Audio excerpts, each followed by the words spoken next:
Shalom, bienvenidos todos los hermanos que participan en estos estudios y que nos acompañan cada semana en estos estudios de las Sagradas Escrituras. Hoy vamos a tratar el tema acerca de la fiesta de Pentecostés, o más correctamente llamada en hebreo Shavuot. No vamos a entrar en las cosas técnicas del tema, ¿verdad? En términos de fechas y eso. Para eso enviamos una documentación de los caraítas que tienen muy buen material sobre eso, y todos los años refiero a los hermanos a esa página de los caraítas para que estudien en términos de la fecha, la cuenta, etcétera. Hoy vamos a considerar más bien el aspecto espiritual de la fiesta. ¿Okay? En Deuteronomio 16, 9 al 10 dice: 7 semanas contarás. Desde que comenzare a meterse la hoz en las mieses, comenzarás a contar las 7 semanas.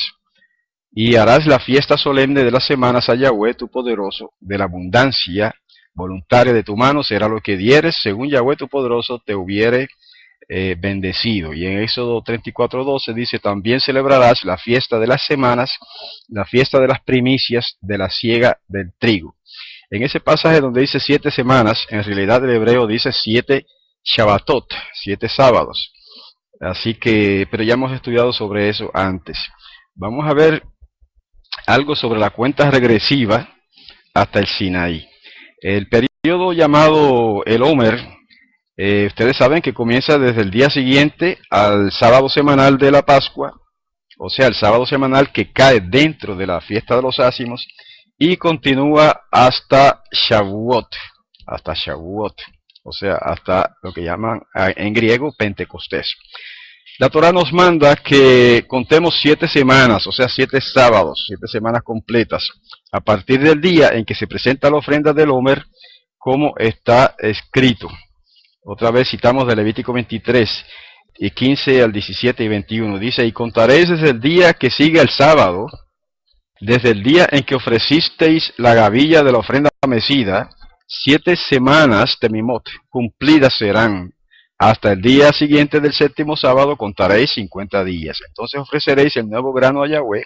De vuestras habitaciones traeréis 2 panes para ofrenda mecida, que serán de 2 décimas de efa de flor de harina, cocidos con levadura, como primicias a Yahweh. Y convocaréis en este mismo día santa convocación. Ningún trabajo de siervo haréis, estatuto perpetuo en donde quiera que habitéis por vuestras generaciones.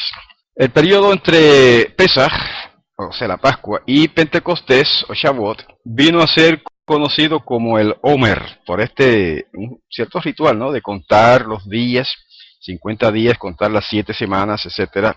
De hecho, Shavuot no tiene una fecha fija en el calendario, en la Biblia, sino que cae el día después que se completa la cuenta del Omer, es decir, el día 50, luego de que es presentada la ofrenda del Omer.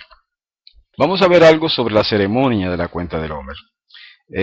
Bueno, existía una controversia entre los rabinos antiguos de varias sectas judías con respecto a la interpretación de lo que realmente quería decir el día después del sábado, el Shabbat, en el verso que se instruía a hacer la cuenta del Omer.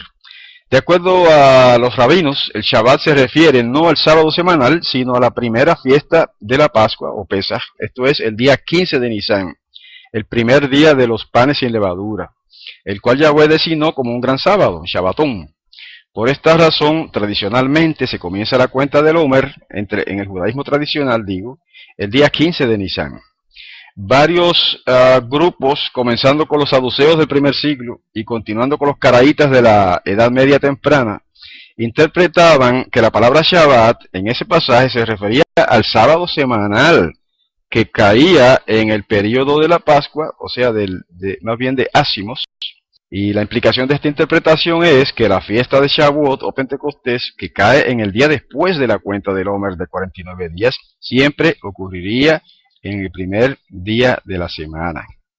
Al entender acerca de la resurrección de Yahshua, quien vimos que era la primicia, Bikurim, de la cosecha de cebada, podemos ver que la interpretación de los saduceos era la correcta, a pesar de que gran parte de su doctrina no era bíblica, según Hechos 23:8, sin embargo, en eso ellos tenían razón. Vamos a ver algo sobre el entendimiento histórico de Pentecostés. Bueno, 3 meses después de que los hebreos salieron de Egipto, llegaron al desierto de Sinai y acamparon frente al monte Sinai. Yahweh dijo entonces a Moisés que reuniera a los israelitas para recibir la Torá, en Éxodo 19, 1 al 8. Los israelitas respondieron: haremos todo lo que nos ha dicho Yahweh.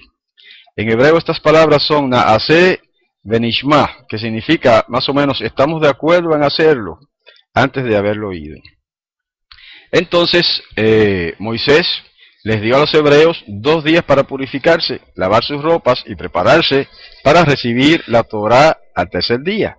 Al mismo tiempo Moisés les advirtió que no se acercaran mucho al monte Sinai. Desde temprano en la mañana nubes espesas comenzaron a cubrir la cima de la montaña. Se escuchaban y se veían con frecuencia truenos y relámpagos. El sonido del shofar se hizo muy recio y la cima de la montaña se cubrió de fuego y humo. Los israelitas que estaban al pie del monte Sinai estaban maravillados de lo que estaban presenciando. Entonces Moisés subió solo a la montaña y al acercarse a la cima, una potente voz anunció los 10 mandamientos. Ahora, hubo un desarrollo posterior de la fiesta. Pentecostés o Shavuot ha sido apreciado tradicionalmente en diferentes formas. Una de ellas es considerarlo como la etapa final del periodo de la Pascua o Pesaj. Otra es verlo como una fiesta independiente, ya que en el Pentecostés o Shavuot se celebra la revelación de Yahweh en el monte Sinai. Pentecostés parece ser una fiesta independiente. Después de todo, se cuenta como una de las 3 fiestas de peregrinaje, según Deuteronomio 16:16. Sin embargo, desde que fue escrito el Targum, la traducción aramea de las Escrituras, en el siglo II de la Era Común, el Pentecostés o Shavuot es conocido en la tradición rabínica por el nombre de Atzeret. La palabra Atzeret en hebreo significa más o menos conclusión. ¿Okay? La palabra Atzeret se usa en la Biblia con referencia a la fiesta de Shemini Atzeret, números 29:31, lo cual parece significar permanece conmigo, o sea, con Yahweh, otro día más. Asimismo, hay cierto entendimiento de que Atzeret es la parte final o concluyente de una fiesta. Por lo tanto, Shavuot se considera como la conclusión del período de Pesaj. Una relación que existe entre Pesaj y Shavuot es la cuenta del Omer, que sirve como una cadena que conecta a ambas fiestas. Ahora veamos algo sobre el entendimiento espiritual, que viene siendo la halajá para nosotros. Ya que Shavuot culmina con la cuenta del Omer a los 50 días, Shavuot también se conoce por el nombre de Atzeret o conclusión de la Pascua. En el sentido espiritual, o en términos de halajá, los creyentes en el Mesías, Yahshua, están saliendo también de Egipto. Esto es una figura del sistema del mundo y sus caminos de maldad. Y se dirigen entonces hacia el desierto de la vida, por decirlo de alguna manera, esperando con ansias el día en que verán a Yahweh cara a cara en el monte Sinai. Allí en el monte Sinai, espiritualmente hablando, Yahweh se revelaría a nosotros por siempre en una nueva forma más poderosa. Para todos los creyentes en el Mesías, la Torá, que fue entregada en el monte Sinai, representa la palabra de Yahweh, toda la Biblia. El creyente en Yahshua experimenta espiritualmente el Shavuot cuando el espíritu de Yahweh, el Ruach HaKodesh, les revela la palabra de Yahweh en una forma más profunda, más poderosa, y su entendimiento y deseo por la Biblia se incrementan de la misma manera. Okay, hay varios temas relativos al Shavuot. Uno es la nueva revelación. Uno de los temas de Shavuot es la nueva revelación de la voluntad de Yahweh, Levíticos 23:15 al 16. Son 2 eventos históricos importantes sucedieron en este día especial. Número 1, la entrega de los 10 mandamientos de la Torá. Al menos la tradición dice así, ¿verdad? Que ese fue el día en que se entregó la Torá. Debe resaltarse aquí que la palabra hebrea Torá, comúnmente traducida al español como ley, en el idioma hebreo significa más bien enseñanza o instrucción. Así que al entender el significado de la palabra Torah, podemos ver que esta no es simplemente un código de cosas prohibidas o de cosas permitidas, ni debe ser apreciada así por aquellas personas que no son hebreos. Más bien debe considerarse como la instrucción, la enseñanza que Yahweh nos ha dado para que lo podamos entender mejor. Israel llegó al monte Sinaí al tercer día del tercer mes. 3 días más tarde Yahweh visitó a su pueblo. Por tanto, la Torá fue entregada por Yahweh en el 6º día del tercer mes de Sivan, ¿verdad? Del calendario religioso bíblico. Eso es exactamente 50 días después de haber cruzado el Yam Suf, más de los juncos o el Mar Rojo. Shavuot es conocido como la fecha en que se entregó la Torá. En el judaísmo se le llama Zeman Matan Toratenu, ya que ese fue el día en que literalmente se supone que Yahweh se reveló a sí mismo al pueblo de Israel cuando se encontraban al pie del monte Sinai. Y el segundo punto o lección o tema, ¿verdad?, importante en relación con Shavuot es el ordenamiento del Espíritu Santo, del Espíritu de Santidad, Ruach HaKodesh de Yahweh. Y ustedes saben que Yahshua resucitó en la fiesta de las primicias, Bikurim. 50 días después de la resurrección de Yahshua, el Ruach HaKodesh, el Espíritu de Santidad, bajó a habitar en los corazones y las vidas de todos los creyentes en Yeshua que estaban reunidos allí. Ahí se habla, de eso se habla en Hechos 1.8, 2.1 al 18, Lucas 24.49, etc. Al llegar a este punto, permítaseme hacer una comparación. Fíjense que Shavuot en el Tanaj, comparándolo con Shavuot en la Brit Hadashah, ¿no?, en el Nuevo Pacto, es el día 50, y lo de la venida del Espíritu Santo sobre la asamblea primitiva también sucedió en el día 50. En Shavuot del Tanaj, los mandamientos de Yahweh fueron escritos en tablas de piedra. En el Shavuot de la Nueva Alianza, los mandamientos de Yahweh fueron escritos en las tablas de nuestros corazones, según Jeremías 31:33, entre otros pasajes. En el Shavuot del Tanaj, la ley, la Torá, fue escrita por el dedo de Yahweh. En el Shavuot de la Nueva Alianza, también los mandamientos son escritos por el dedo, por el Espíritu de Yahweh, que es el dedo de Yahweh. Éxodo 31:18, 2 Corintios 3:3 y Hebreos 8:10. En el Shavuot del Tanaj, en Éxodo 19, 3.000 personas murieron. En el Shavuot de la Nueva Alianza, 3.000 vivieron, 3.000 se convirtieron y fueron levantados a una nueva vida, según Hechos 2:38-41. En el Shavuot del Tanaj, se instituyó la letra de la Torá, mientras que en el Shavuot de la Nueva Alianza se instituye el espíritu de la Torá, según se nos enseña en Romanos 2:29, 7:6 y 2 Corintios 3:6. Y en el Shavuot del monte Sinai, o sea, el Shavuot de Tanaj, debe decir, se hizo en el monte Sinai, y en el Shavuot de la Nueva Alianza se hizo en el monte Sión, ¿okay?, según Romanos 11:26, Hebreos 12:22 y 1 de Pedro 2:6. Ahora, vamos a considerar así brevemente el Shavuot como una boda, como un contrato matrimonial. Una de las imágenes más bellas del Shavuot es la de una ceremonia matrimonial entre Yahweh, que es el novio, e Israel, que es la novia. El servicio matrimonial bíblico que Yahweh instituyó, según Romanos 9:4 y Hebreos 9:1, consta de 2 etapas. La primera etapa del matrimonio bíblico es el compromiso, llamado en hebreo el erusin. Uno entra en esta primera etapa del matrimonio tan pronto como se lleva a cabo un contrato de compromiso matrimonial, que en hebreo es shitre erusin. Y eso pues obviamente entre ambas partes. El contrato escrito es llamado una ketubá. Durante la ceremonia de compromiso, uno se considera legalmente casado, pero sin cohabitar con la pareja. Este detalle es importante para efectos de la comparación. El compromiso es considerado legalmente vinculante a tal punto de que para salirse del compromiso se necesita un divorcio, ¿okay?, llamado get en hebreo.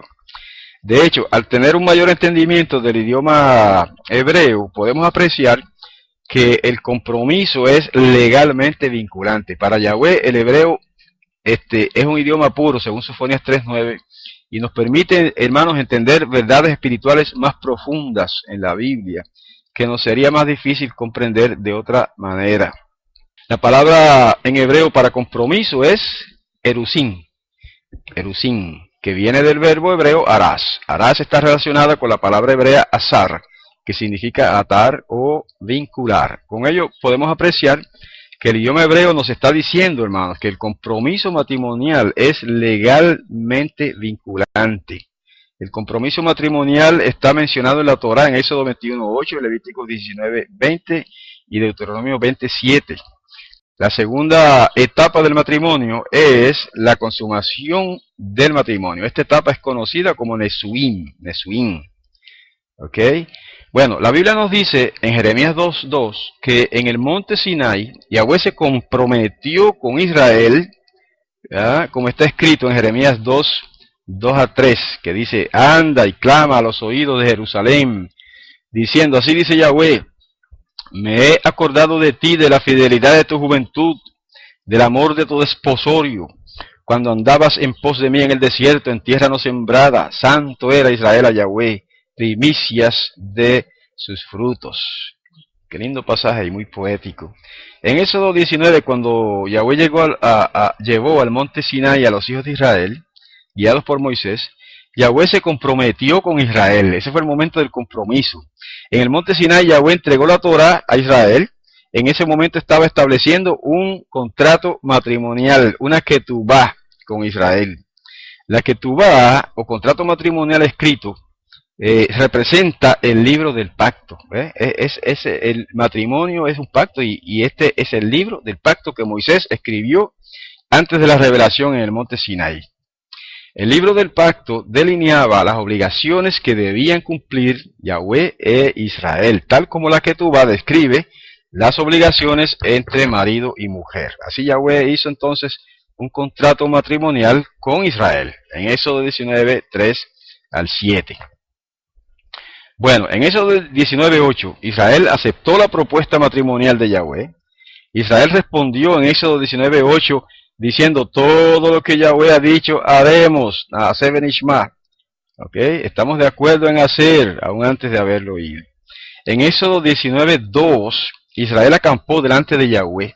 La palabra acampar en hebreo es Haná, que en este caso es singular, mientras que Israel es plural. Con ello podemos, por lo tanto, ver que en este momento todo el pueblo de Israel se había convertido en uno solo.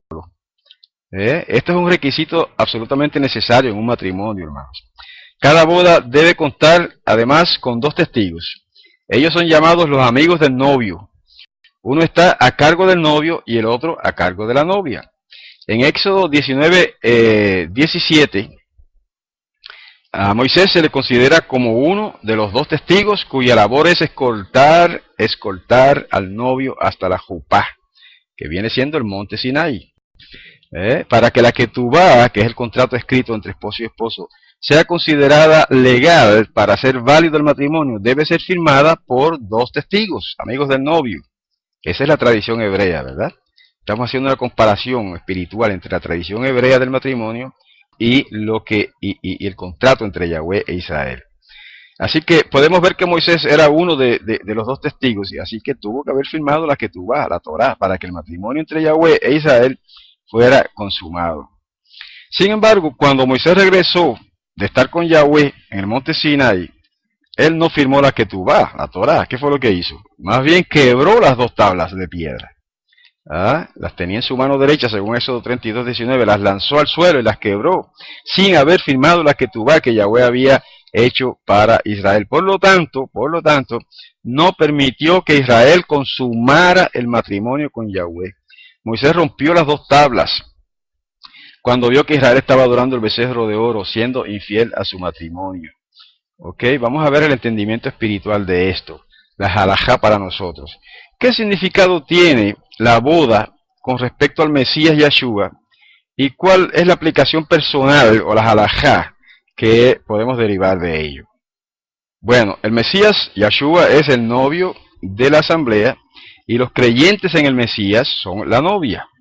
Cuando Yahshua vino a la tierra hace más de 2000 años, Él vino para que cualquiera que pusiera su confianza, su fe, su emuná en Él, se casara espiritualmente hablando con Él para siempre. Esto incluiría, hermanos, tanto a judíos como a no judíos, según Juan 3:16. Ya que Yeshua vino como el Mesías sufriente, el Mesías Ben Yosef, en su primera venida, Él tuvo que ascender al cielo para estar con Yahweh el Padre, hasta que regrese por segunda vez como el rey Mesías, el Ben David, el hijo de David, para reinar. Hoy día, sabemos que Yeshua no habita físicamente con aquellos que confían en Él, no está entre nosotros habitando físicamente, ¿verdad? Por lo tanto, los creyentes en el Mesías Yeshua deben considerar que estamos comprometidos espiritualmente con Él, pero todavía no casados. Es una diferencia interesante. Nosotros podremos estar en una relación matrimonial completa y habitar con Él durante la era mesiánica, conocida como el milenio, que es cuando se realizará la boda. ¿Ok? Sin embargo, antes de que podamos vivir con el Mesías, en la era mesiánica, en la tierra, debe primero llevarse a cabo la ceremonia matrimonial, en la cual los creyentes en Yeshua se desposarán con Él, se casarán con Él en un sentido espiritual, obviamente estamos hablando. Esto se llevará a cabo, hermanos, al principio del período de la tribulación, conocido en hebreo como Heblai Shel Mashiach, es decir, los dolores de parto del Mashiach. Los rabinos han llamado a ese período Heblai Shel Mashiach porque pues visualizan que cuando venga Mashiach o poquito antes de venir Mashiach va a haber un periodo terrible de perturbación, de persecución, de un tiempo terrible de sufrimiento, de angustia. Se le llama el tiempo de angustia de Jacob.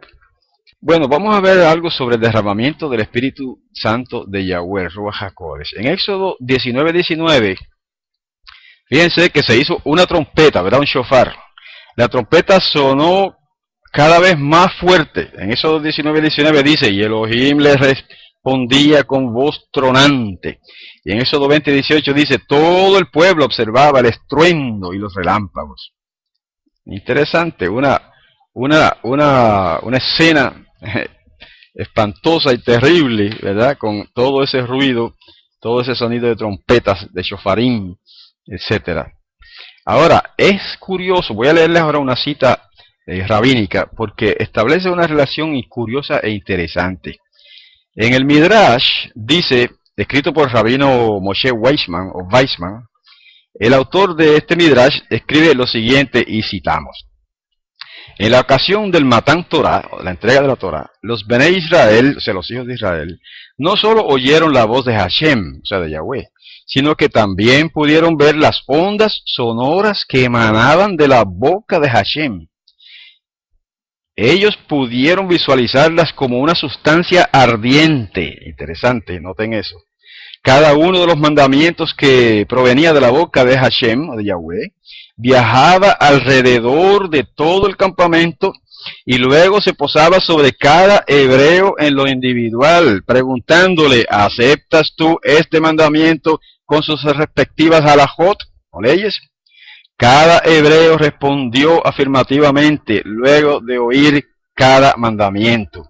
Finalmente, la sustancia ardiente que habían presenciado se grabó en las lujot, o sea, en las tablas de la Torah. Y hasta ahí llega la cita, hermanos. Cierro la cita del rabino Weissman en su Midrash. ¿Por qué yo presento esta cita? Porque me parece interesante esta cita, aunque sea una tradición, ¿verdad?, que no necesariamente tiene base en la realidad, pero es una tradición entre los judíos. ¿Y por qué la citamos? Porque a pesar de que sea una cita de la tradición judía, no necesariamente de la Torá, presenta un paralelo interesante con lo que sucedió en este gran otro Shavuot que se relata en Hechos capítulo 2, que es el cumplimiento mesiánico, pudiéramos decir, de eso que acabamos de leer. Es esa misma experiencia que acabamos de describir en esa cita rabínica, que se dice que sucedió en el monte Sinaí, también ocurrió, hermanos, 50 días después de la resurrección de Yeshua, en el día de Shavuot o de Pentecostés, que se relata en Hechos capítulo 2, 1 al 11. Esa experiencia está descrita allí en ese libro, y se menciona en Hebreos 12 también, 18 al 19. Narrando lo que sucedió en Éxodo 20, 18, Hebreos 12, 18 y 19 dice, el sonido de la trompeta y la voz que hablaba, la palabra voz que hablaba en Hebreos 12, 19 es la palabra griega rema, que significa una palabra individual. En este pasaje en Hebreos podemos ver que lo que el rabino Moshe Weissman entendía que sucedió en el monte Sinai, en el primer Shavuot, según su comentario, es exactamente igual a lo que vemos que sucedió tal como está descrito en Hebreos 12, 19 y en Hechos 2. Es también lo que sucedió durante el primer Shavuot, luego de la resurrección de Yeshua.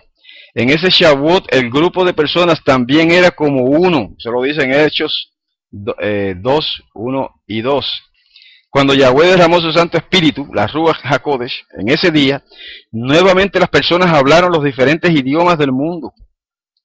Por lo tanto, podemos ver que Shavuot, o Pentecostés, en el monte Sinai, era un repaso, era como un drama simbólico, como un drama profético del Shavuot que sucedería inmediatamente luego de la resurrección de Yeshua. Y todo esto confirma, hermanos, a Yahoshua, el Nazareno, nuestro Salvador, nuestro Mesías, como el verdadero Mesías.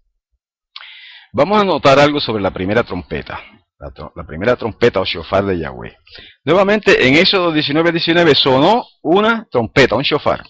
Esta trompeta sonaba cada vez más fuerte. Los escritos judíos consideran que esta fue la primera trompeta de Yahweh. La trompeta que Yahweh sonó en el monte Sinai es vista como uno y el primero de los dos cuernos de carnero que estuvo presente en el monte Moriah, en el sacrificio de Abraham, que Abraham iba a hacer de Isaac en Génesis 22. Esto es tradición judía, hermanos, no necesariamente basada en la Torá. Pero a veces algunas de estas tradiciones tienen mucho sentido, algunas, y se relacionan bastante estrechamente con la experiencia de Yeshua el Mesías. Por eso es que la citamos. Hermanos, el pueblo judío tiene conocimiento de que hay tres trompetas principales, tres shofarim, que van a marcar los principales acontecimientos en el plan de redención de Yahweh. Estas trompetas son conocidas como la primera trompeta, la última trompeta y la gran trompeta. Eso es interesante porque tiene relación con lo que enseña Pablo también, Shaul, en sus cartas. La lectura del Génesis 22 es una de las más importantes para el pueblo judío. En ciertos círculos judíos ese capítulo se lee todos los días de la semana, excepto el sábado. También es una lectura importante durante lo que ellos llaman Rosh Hashanah, o sea, Yom Teruah. El tema de este capítulo incluye el sacrificio de Isaac, conocido en hebreo como la Akedah, además de la frase ser visto. El verso clave concerniente a la frase ser visto o verse es Génesis 22:14. Como está escrito, llamó a Abraham el nombre de aquel lugar Yahweh proveerá, Yahweh Yireh en hebreo. Por tanto se dice, hoy en el monte de Yahweh será provisto. Génesis 22:4 también dice, al tercer día alzó Abraham sus ojos y vio el lugar de lejos. Ok, entonces vamos a ver ahora haciendo una aplicación espiritual, un cumplimiento mesiánico. Yeshua se refirió a ese acontecimiento que le sucedió a Abraham en Juan 8:56, como está escrito, Abraham vuestro padre se gozó de que había de ver mi día y lo vio y se gozó. Ahora yo pregunto, ¿qué fue lo que vio Abraham? ¿Qué sucedió en el monte Moriah? Abraham recibió las instrucciones de Yahweh de llevar a Isaac al monte Moriah y sacrificarlo allí, Génesis 22:2. Los dos primeros templos, Bet Hamikdash, fueron construidos en Jerusalén, ¿verdad? En Jerusalén, en el monte Moriah, precisamente, segunda de Crónicas 3:1. Fue en Jerusalén, en el monte Moriah, que Yeshua fue crucificado en el madero. ¿Ok? El Calvario, el Gólgota, estaba ubicado en el monte Moriah. Abraham, en Génesis 22:4, pudo ver hacia el futuro, hermanos, y vio que Yahweh iba a ofrecer al Mesías como sacrificio en el monte Moriah, en el futuro. Eso fue lo que se supone que vio Abraham. Y Yeshua lo dijo porque Yahshua dijo que Abraham vio su día, y lo vio y se alegró. Quiere decir que Abraham vio al Mesías entonces en visión. Yahweh le pidió a Abraham que sacrificara a Isaac, su hijo, y que lo ofreciera como una ofrenda quemada, conocida en hebreo como un olá. Esto se menciona en Génesis 22, 2 al 3 y 6, 8 y 13. Una ofrenda quemada, o sea, un olá, es una ofrenda que es totalmente consumida por el fuego. Es una ofrenda que se da voluntariamente y con gozo por parte de las partes involucradas. La Biblia nos dice que Yahweh ofreció a Yahshua con gozo y que Yahshua fue dispuesto y voluntariamente a su muerte en el madero, según Filipenses 2:8. En Isaías 53:10 dice que a Yahweh le plació ofrecer a Yahshua. Entonces, cuando Abraham ofreció a Isaac, Abraham tenía fe de que Yahweh resucitaría a Isaac de los muertos. Eso lo dice en Hebreos 11, 17 al 19. Abraham fue con gozo, voluntaria y obedientemente, ya que él creía que Yahweh resucitaría a Isaac de los muertos. Esto puede verse en Génesis 22:5. Con eso podemos ver que Abraham era una figura de ¿quién? Abraham era una figura de Yahweh, el Padre. Entonces Isaac era una figura de ¿quién? De Yahshua, el Mesías, ¿verdad? En Génesis 22:8, Abraham le dijo a Isaac que Yahweh proveería de un cordero. Yahshua era, hermanos, el cordero que Yahweh proveería para nosotros, según Juan 1:29. Así que esta historia es un ejemplo de la expresión hebrea que dice, he aquí hoy, pero no aún. Abraham ofreció a su hijo único, Génesis 22:16, y Yahweh ofreció a su hijo único también, que es Yahshua, ¿verdad? En lugar de Isaac, Abraham ofreció un carnero, cuando encontró un carnero atrapado en la zarza. En las escrituras hebreas, el carnero o cordero representa al Mesías, y la zarza representa los pecados de los hombres. En Génesis 22:13, donde dice a sus espaldas, la palabra hebrea es ajar, que significa también más tarde o en el futuro. Por lo tanto, esta imagen presentada aquí es que Abraham vio a este cordero de Yahweh siendo sacrificado en el futuro, hermanos. Por eso Yahoshua dijo claramente, Abraham vio mi día y se gozó. A esto es lo que Yahshua se estaba refiriendo en Juan 8:56. Así que, hermanos, una vez más, relacionado con la historia de Génesis 22, el cuerno izquierdo del carnero que estaba atrapado en la zarza es llamado la primera trompeta, shofar, y el cuerno derecho del carnero es llamado la última trompeta, ¿verdad? El último shofar. Estoy haciendo referencia a la tradición judía de este detalle, ¿verdad? Pero que es una tradición que hace mucho sentido cuando, ¿verdad?, comparamos el cumplimiento profético a través de Yahoshua el Mesías. Vamos a ver entonces algo acerca de las tres trompetas, algo más acerca de las tres trompetas de Yahweh, los tres shofarim. Bueno, las tres grandes trompetas, o los tres shofarim, que marcan los principales acontecimientos del plan de redención de Yahweh, están asociados con días específicos en el calendario bíblico. La primera trompeta está asociada con y fue sonada por Yahweh durante la fiesta de Shavuot, Pentecostés, cuando Yahweh le dio la Torá al pueblo hebreo en el monte Sinai, ¿verdad? Éxodo 19:19. La última trompeta está asociada con y se toca en el día de Yom Teruah, el nombre bíblico para la fiesta que los judíos llaman Rosh Hashanah, ¿verdad? Es Yom Teruah, que en hebreo significa el día del trompetazo, o el día que despierta, o el día de sonar, el día de aclamación. Hay varias maneras de traducirlo.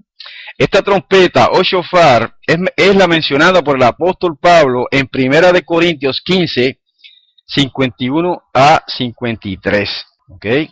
Ya que la última trompeta se suena únicamente en Yom Teruah, y dado que el apóstol Pablo específicamente menciona que el arrebatamiento natsal de los creyentes en Yahshua, el Mesías, se llevará a cabo cuando se toque la última trompeta, entonces el apóstol Pablo nos está enseñando o nos está dando a entender claramente que el arrebatamiento de los creyentes a las nubes en el Mesías sucederá probablemente en el día de Yom Teruah. Usted diría que eso es una especulación. Ok, puede ser, pero es una especulación inteligente, hermano, basada en los datos, en la data que nos da la Sagrada Escritura. La gran trompeta, el shofar hagadol, ¿verdad?, que de las tres que mencionamos, está asociada con y se sonará en el día de Yom Kippur. ¿Ok? Yahshua dijo que en su segunda venida él vendrá acompañado del sonido de la gran trompeta, Mateo 24, 30 al 31. Ya que la gran trompeta, o el shofar hagadol, se toca en Yom Kippur, y siendo que Yahshua dijo que él regresaría cuando sonara la gran trompeta, Yahshua entonces claramente está señalando que regresará a la tierra en Yom Kippur, según esta comparación. Así, la primera y la última trompeta se relacionan con el cuerno de carnero en Génesis 22. La primera trompeta, el shofar, se refiere al cuerno izquierdo del carnero, y la última trompeta, o shofar, se refiere al cuerno derecho del carnero, según la tradición judía. En Éxodo, ¿verdad?, Shemot 19:19, la trompeta o shofar que Yahweh sonó fue la primera trompeta. ¿Ok? Vamos a ver ahora algo sobre el entendimiento espiritual de Shavuot, que es la halajá para nosotros. Como la entrega de la Torah en el monte Sinai vino involucrado el sacerdocio aharónico, el sistema de sacrificios, la morada, los días sábados anuales, las fiestas, las leyes civiles, las leyes ceremoniales y los 10 mandamientos, ¿ok? Todo eso está relacionado con la primera trompeta. Esto nos fue dado por Yahweh como una sombra de las cosas por venir. ¿Cómo sabemos eso? No porque yo lo diga, sino porque lo dijo por inspiración el apóstol Pablo, Shaul, que todo eso es una sombra de las cosas por venir. Eso está en Hebreos 10:1. Y eso es para enseñarnos, según Gálatas 3:24, acerca del Mesías Yahshua y de la obra de redención de Yahweh, según Colosenses 2:16 al 17. Así que Shavuot, o Pentecostés, fue el nacimiento de la asamblea de Yahweh Kehilá en el desierto, y según Hechos 7:38, también de la asamblea de Yahweh en el Mesías. Lo que fue entregado en el monte Sinai era divino, hermanos, y era proveniente de Yahweh, pero fue mostrado en una forma física, según Hebreos 9:1, para ayudarnos a entender las verdades espirituales que Yahweh nos quería comunicar, según 1 de Pedro 2:5 al 9. Por lo tanto, Yahweh le dio a Israel el pacto, la Torá, los servicios, los enunciados o los mandamientos y las promesas, según Romanos 9:4 y 5, que eran divinos, eran de origen divino, según Hebreos 9:1. Todo eso se le dio en el monte Sinai para enseñarnos acerca del Mesías, hermanos. Con esto en mente, veamos las lecciones espirituales que Yahweh nos estaba enseñando en Shavuot. Ahora viene la aplicación espiritual de Shavuot. Número 1, 2 panes con levadura para ofrenda mecida, Levíticos 23:15 al 17. Esta debía ser una ofrenda nueva de grano para Yahweh. Se debían preparar 2 panes con levadura como ofrenda mecida, según Levíticos 23:17. Fíjense, hermanos, que en la Pascua estaba absolutamente prohibida la levadura, ¿verdad? Según Éxodo 12:15 y 19 al 20. Y en la ofrenda de grano tampoco se permitía, según Levíticos 2:1 y 4 al 5. Con anterioridad vimos que la levadura representa, ¿qué cosa? El pecado. 1 Corintios 5:6 al 8 y Gálatas 5:9. La Pascua, o Pesaj, y los panes sin levadura hablaban entonces de la muerte y sepultura de Yahshua, quien no tenía pecado. Por eso el pan tenía que ser sin levadura en Pascua. Sin embargo, en Shavuot, Yahweh ordenó justamente lo opuesto, que se usara pan con levadura. ¿Por qué? Shavuot nos habla acerca del nacimiento de Israel como una nación, así como el nacimiento de la asamblea, la Kehilá, de creyentes en Yahshua a través del Espíritu Santo. Los 2 panes simbolizan a Israel y a la asamblea de creyentes en el Mesías. Aunque ambos, tanto Israel como la asamblea, en el Mesías, han sido escogidos por Yahweh, y son santos a sus ojos, todavía hay pecado en Israel. Todavía existe aún pecado en la asamblea de creyentes. O sea, somos pecadores todavía no hemos sido transformados. ¿Ah? Por eso se nos representa por 2 panes con levadura. La Pascua y los panes sin levadura nos hablan principalmente de Yahshua, quien es sin falta, sin pecado, sin mancha. Pero Shavuot, Pentecostés, nos habla de Israel y nos habla de la asamblea mesiánica de creyentes, entre los cuales hay todavía pecado. Esa es la simbología. Acabamos de mencionar que los 2 panes mecidos se refieren a Israel y a la asamblea, a la Kehilá, de creyentes en el Mesías. El número 2 en la Biblia, ¿qué representa? Representa el número de testigos o de testimonio. ¿Okay? Por ejemplo, en la Biblia, la verdad se establece con el testimonio de 2 testigos. Mateo 18, 19 al 20 se cita Deuteronomio 19, 15. ¿Okay? Los 10 mandamientos fueron grabados ¿en cuántas tablas de piedra? En 2 tablas de piedra, según Éxodo 31, 18. También los 10 mandamientos se cumplen cuando se obedecen 2 mandamientos, según Mateo 22, 34 a 40. El Mesías y su asamblea, la Kehilá, su asamblea de creyentes, testifican del amor, la gracia y el plan de Yahweh para el mundo entero. La ofrenda de grano debía ser consumida por fuego sobre el altar. Una obra del Espíritu Santo es la inmersión o bautismo en fuego, según Lucas 3:16. El fuego es lo que Yahweh usa para eliminar el pecado de la vida de los creyentes en el Mesías, según 1 Corintios 3, 13 al 15 y 1 Pedro 1, 7. Se espera que los seguidores de Yahshua vivan una vida justa, sadik, ante Yahweh, ¿verdad? Efesios 4, 17 al 32, entre otros pasajes. El punto número 2 de comparación es las 2 décimas de efa de harina fina, según Levítico 23, 17. Para producir harina fina, ¿qué hay que hacer con el grano? Hay que molerlo, ¿verdad? La harina fina nos habla entonces del proceso de refinamiento de nuestra fe, que debe pasar a través de pruebas, tentaciones, sufrimientos, que debemos pasar para poder alcanzar la imagen del Mesías Yahshua, según Zacarías 13:9, Romanos 5, 3 al 5, etc. ¿Ok? ¿Y cómo vemos el cumplimiento mesiánico en esto? Bueno, Yahshua era el trigo que fue plantado en la tierra, según Juan 12:24. Como el trigo es molido y refinado para convertirse en harina fina, asimismo, hermanos, el Mesías fue molido, según la profecía, molido y golpeado para convertirse en esa harina fina, según Isaías 28:28, Isaías 52:14 y 53:1 al 6. Punto número 3. La cosa sagrada para Yahweh, o mejor dicho, a Yahweh para el sacerdote. ¿Okay? Levítico 23:20. Aunque los 2 panes mecidos tenían levadura, Yahweh los contó como santos para el sacerdote.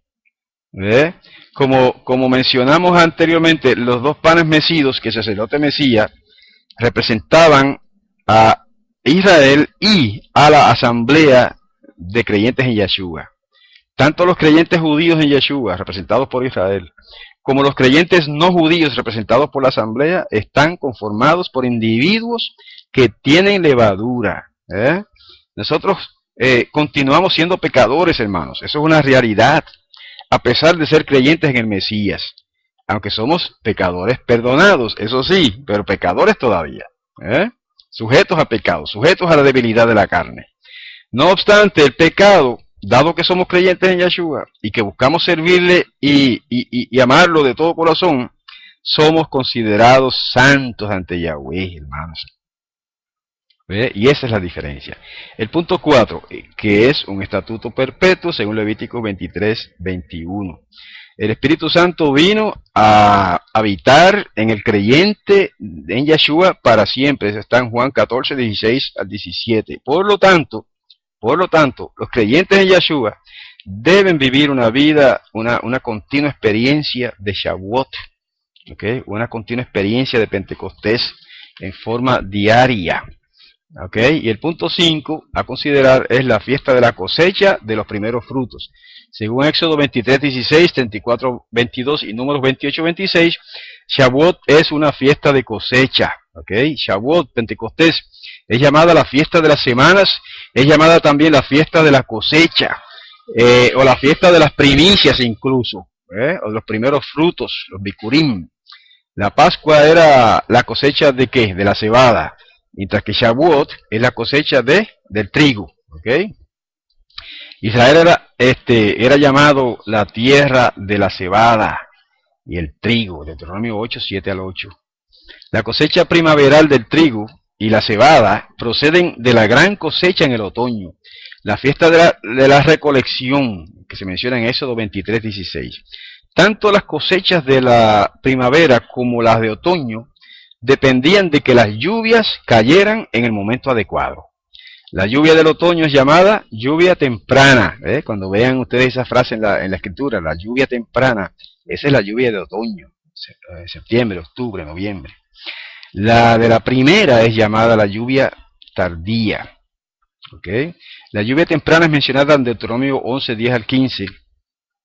La lluvia es profética del derramamiento del Espíritu Santo, hermanos, del Ruach HaKodesh, sobre las vidas de aquellas personas en lo individual que aceptan a Yahshua en sus vidas y permiten que el Espíritu Santo les enseñe y los instruya en los caminos de Yahweh. La lluvia temprana y la tardía nos enseñan acerca del derramamiento del Espíritu Santo de Yahweh en forma colectiva también sobre toda carne. La temprana se refiere al derramamiento del Espíritu Santo durante la primera venida de Yahshua, mientras que la lluvia tardía se refiere simbólicamente al derramamiento del Espíritu Santo durante la segunda venida de Yahshua el Mesías. Bueno, como podemos ver, entonces, la cosecha se refiere a ¿qué? A la salvación de personas, hermanos. Todo este simbolismo de la cosecha es un simbolismo de la salvación de millones de personas que entrarán al reino. La cosecha de primavera marca el inicio de la cosecha de las personas que recibirán a Yahshua como el Mesías, siendo la gran cosecha al final de esta era, según Mateo 13:39, entre otros pasajes. La cosecha del otoño, o la cosecha al final de la presente era, que se llama en hebreo Olam Hazei, se llevará a cabo entonces en el séptimo mes del calendario bíblico religioso. Shavuot cae en el tercer mes. Contando desde Shavuot, deben pasar 4 meses antes que llegue la cosecha final de otoño, según Juan 4, 36 y 35. ¿Okay? La cosecha de otoño es la cosecha de frutas. Vamos a ver el cumplimiento mesiánico de estos conceptos. Yahweh dijo que la venida de Yahshua sería como la lluvia temprana y la lluvia tardía sobre la tierra, o sea 6, 1 al 3 y Joel 2, 23. Jacobo, mal llamado Santiago, relaciona la venida del Mesías con la lluvia temprana y la lluvia tardía. Eso está en Jacobo, capítulo 5, verso 7. La muerte, sepultura y resurrección de Yahshua sucedió en la primavera del año. El derramamiento del Espíritu Santo luego de la resurrección de Yahshua sucedió en la primavera del año. Y todos aquellos que creyeron constituyeron los primeros frutos de la cosecha, Habikurim, y son parte de la cosecha de primavera. La segunda venida de Yahshua será durante el otoño, según esperamos, ¿verdad? Según nuestra fe. No es que estamos fijando fechas, sino simplemente una, como dijéramos antes, una especulación inteligente, ¿verdad? Basada en la data bíblica, y es más bien nuestra fe, nuestra esperanza de que la segunda venida de Yahshua será durante el otoño, septiembre, octubre. Y un gran número de personas creerán entonces, hermanos. Yahshua habló de esta gran cosecha al final de la era presente, del Olam Hazeh, en Mateo 13:39, Mateo 24, 13 al 14, y en Apocalipsis 14, 6 y 15 al 16. Y el punto 6 de lo que estamos analizando es una cosecha de ofrendas voluntarias y de gozo. Deuteronomio 16, 9 al 11. Como creyentes en Yahshua, hermanos, cuando nos presentamos ante Yahweh, debemos dar de nosotros mismos, incluyendo nuestro tiempo, talento y bienes, para presentarlos ante Él con un corazón gozoso, según Hechos 4, 32 al 37 y 1 Corintios 16, 1 al 2. Así que, sobre la conclusión de las fiestas de la primavera, vamos a comentar algo. Con esto concluimos el estudio de las fiestas de la primavera. Hemos visto cómo éstas se aplican en 3 dimensiones. Son eventos históricos para la nación de Israel, se han cumplido en el Mesías Yeshua y describen también la forma en que el creyente en lo personal debe caminar con Yahweh, la halajá, vivir su vida ante Yahweh. En otras palabras, podemos ver que Yahweh tiene un plan para cada individuo, para que cada individuo pueda acercarse a Él voluntariamente. Así que las fiestas de primavera no solo son históricas, sino que también sirven como figuras y ejemplos. Y eso lo vemos en 1 Corintios 10, 1 al 2 y versos 6 y 11. Para Israel en lo natural, la Pascua simboliza la liberación de Egipto, ¿verdad? Éxodo 12. Los panes sin levadura, Hag Hamatzot, representan la separación de la tierra de Egipto a través de la inmersión, el bautismo en el Mar Rojo. Y bajo la nube en el desierto. Eso se menciona en 1 Corintios 10, 1 y 2. Finalmente, Yahweh llevó al pueblo al monte Sinaí, Éxodo 19, 1, donde ellos experimentaron Shavuot. Y Yahweh se reveló a sí mismo al pueblo en una forma más profunda que como lo había hecho antes. Y en cuanto al cumplimiento mesiánico, las fiestas de primavera fueron cumplidas por Yeshua. El Mesías, que fue nuestro Cordero de Pascua, murió, ¿cuándo? En el día de la Pascua, en Pesaj, el día 14 de Aviv. Él no tenía pecado, y es el pan de vida. Yeshua fue sepultado, ¿cuándo? En el día de los panes sin levadura, Hag Hamatzot, y fue el grano de trigo que fue enterrado en la tierra. Yeshua resucitó como la primicia, Bikurim, de la cosecha de cebada, siendo él mismo el primero de aquellos que debían resucitar de los muertos y recibir un cuerpo resucitado, inmortal. Finalmente, el Espíritu Santo fue derramado sobre toda persona, toda clase de personas, en la fiesta de Shavuot, Pentecostés, según Hechos capítulo 2, para que todos los creyentes en el Mesías se unieran para formar parte de la cosecha divina de la primavera. Estas fiestas describen en detalle los acontecimientos significativos que acaecieron durante la primera venida del Mesías, cuando vino como Mesías sufriente, el Mesías Ben Yosef, para redimir al hombre y a la tierra y devolverles al estado en que se encontraban, antes de la caída del hombre en el jardín del Edén. Asimismo, descubriremos que las fiestas de otoño nos presentan una increíble perspectiva y un tremendo entendimiento acerca de los acontecimientos que deben ocurrir en la segunda venida del Mesías. Entonces Él regresará como el Rey de Reyes y Soberano de Soberanos, y vendrá a la tierra como el Mesías real, el Mesías regio, el Mesías Ben David, para reinar sobre toda la tierra durante la era mesiánica, ¿verdad? O lo que se conoce como el milenio. Cada persona, en cuanto al entendimiento espiritual de todo esto, ¿verdad? Cada persona recibe a Yeshua el Mesías como su propio Salvador. Cada persona experimenta espiritualmente la Pascua.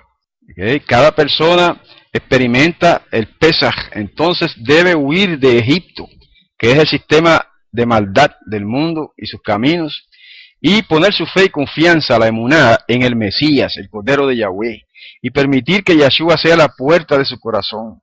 Como creyentes debemos entonces buscar vivir una vida santa ante Yahweh, experimentar panes sin levadura, Hag Hamatzot. Así como Yeshua se levantó de los muertos, nosotros debemos considerar nuestra pasada forma de vivir como muerta y experimentar una nueva vida en el Mesías. Una vez hagamos esto, podemos ser entonces bautizados, sumergidos en Espíritu Santo y tener acceso al poder de Yahweh, la unción en nuestras vidas. En ese momento Yahweh nos comenzará a guiar en un viaje espiritual a través de la vida, a través del desierto de la vida.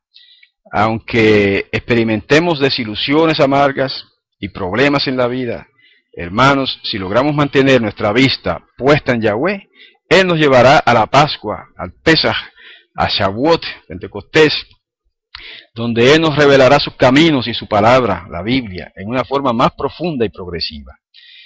De manera que, si mantenemos nuestra vista firme en el Mesías, a través de los problemas de la vida, Yahweh no solo nos revelará su palabra, la Biblia, en forma grande, sino que también refinará nuestra fe como harina fina, tal como se hace con el trigo. Mientras tanto, si ponemos toda nuestra fe, nuestra emuná en Yahshua, a través de nuestra travesía espiritual en el desierto de la vida, a la vez que Él refina nuestra fe y se revela a nosotros en forma más profunda, nuestro viaje espiritual, hermanos, no tendrá su final en el desierto de la vida. Más bien, Yahweh nos llevará adelante para que podamos experimentar las fiestas de otoño y lleguemos a la tierra prometida espiritual después de cruzar el Jordán.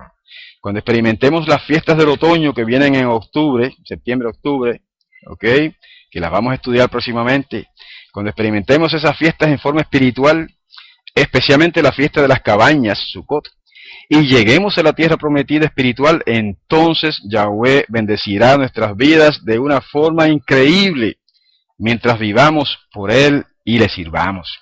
Entonces podemos experimentar el mayor gozo que jamás hayamos tenido en toda nuestra vida. Es un gozo indecible, hermanos. De esto se trata la fiesta de las cabañas, Sukkot. Es llamada la época de nuestro gozo.